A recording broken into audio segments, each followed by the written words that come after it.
Hello viewers, if you are new to the channel, please hit the like and subscribe button and share it with your friends. Also, click on the bell icon so that you get the latest information about the videos that are uploaded. Hello students, welcome back to the new video. In this video, we will continue the ongoing chapter number 8, Windstorms and Cyclones. In today's session, we will continue the discussion of the properties of air with the help of few activities. Students, today we will discuss yet another property of air. That is, air expands on heating and contracts on cooling. We can explain this property of the air with the help of a simple activity. So, what is the aim of the activity? To show that air expands on heating and contracts on cooling. To perform this activity, we need certain materials. 2 deep pans, hot water, cold water, a bottle and 1 balloon. Now let us see the procedure. So, first of all we have to take 2 deep pans. Pans means the glass vessels in which we can fill the water. So, fill one of the pan with the hot water and the other with the cold water. Now, we have to stretch the balloon on the mouth of the bottle. Okay. After that, we have to keep the bottle in the hot water pan. So, first of all, after stretching out the balloon on the mouth of the bottle, we have to keep that bottle in the pan which contains hot water. Students, this is the diagram representing the given situation. Here we have taken hot water in a deep pan and a bottle with a balloon stretched over its mouth is kept in the hot water.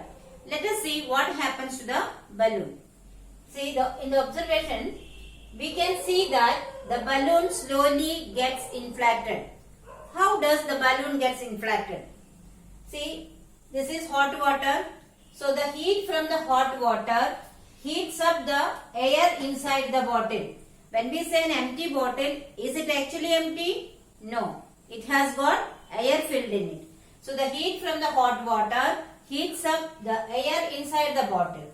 And on getting heated up, the air expands and rises into the balloon.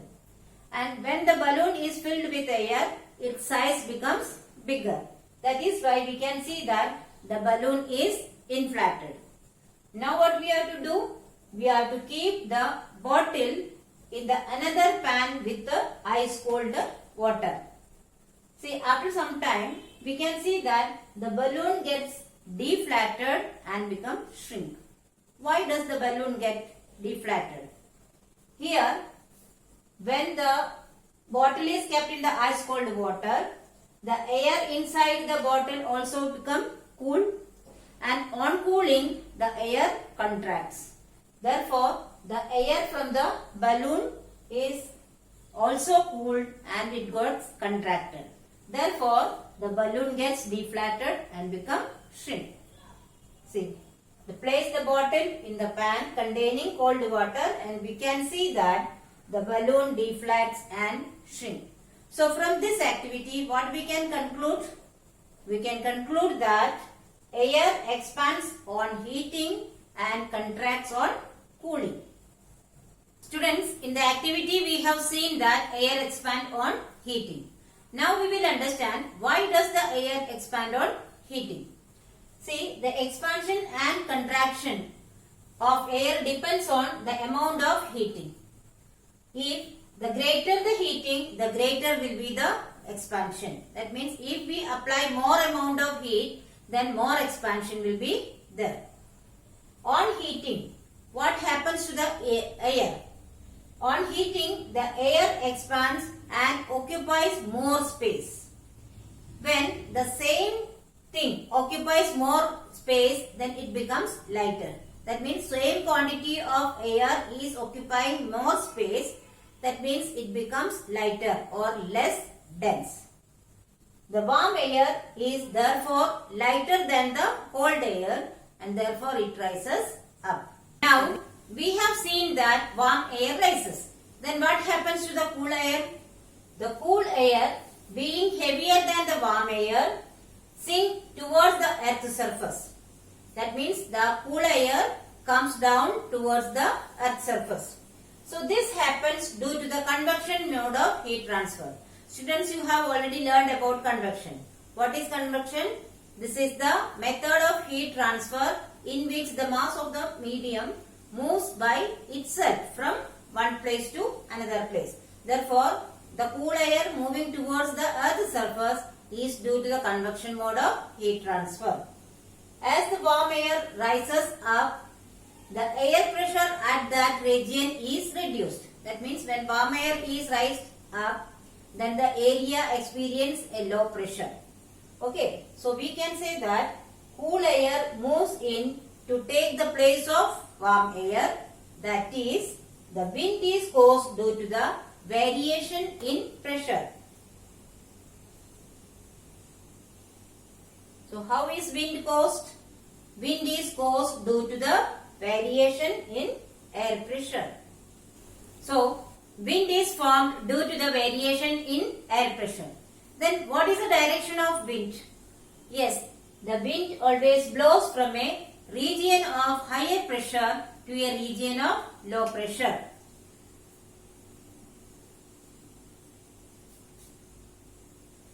So, what is the direction? From higher pressure to a lower pressure. The speed of the wind mainly depends on the difference in pressure between the two areas.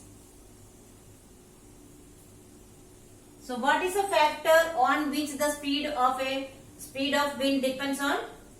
It is the difference in pressure between the two regions. Now, when air is moved at a high speed, then it creates a low pressure area. So what is the effect of high speed wind? High speed wind always create a low pressure in the area. Now we will discuss another property of air, that is hot air rises up. When the air gets heated up, it expands and becomes less dense than the air surrounding it. You have already learned now that when the air becomes hot, it expands and occupy more space. So when something same thing is occupied in the more space, it becomes less dense.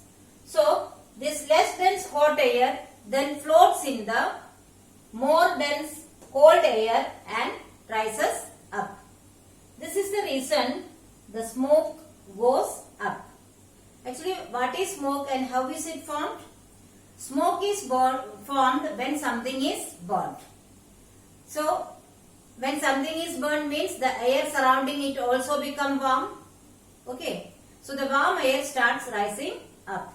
So, because of the burning, some tiny unburned particles also will be floating in that hot air. Because of that, we can see the smoke. And as it is warmer than the surrounding cold air, it starts rising up.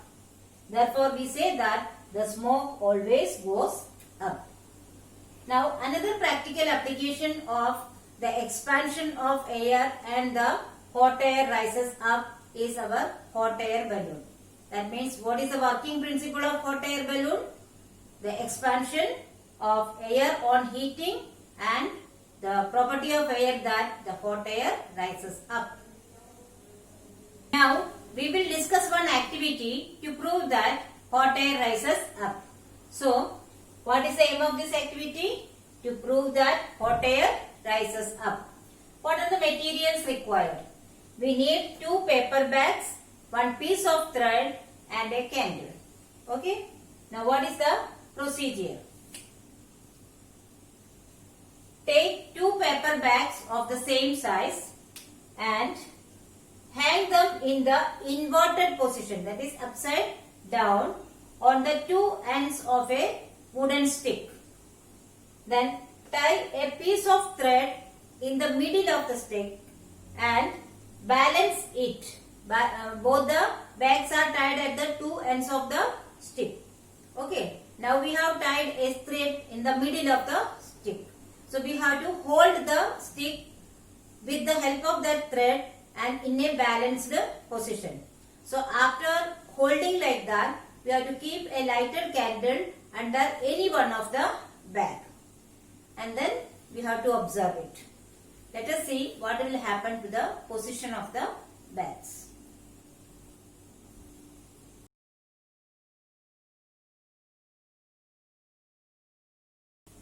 Now, let us see what is the observation of this activity. We can see that the bag above the candle moves in the upward direction. And why it moves in the upward direction?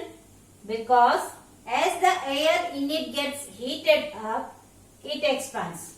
So, expansion of the air inside the bag make or reduces the density of the air and thus it becomes lighter. So, the lighter air moves in the upward direction, pushing the bag with it. That is the reason the bag under which the candle is burning moves upward direction. So, what is the conclusion of this activity? We can prove that the hot air rises up. So, students, I hope you have understood the topics and activities very well. But still, if you have any doubt, you can write in the comment section. I will surely try to solve it as soon as possible. Here are some review questions. Please solve it in your notebook. Thank you.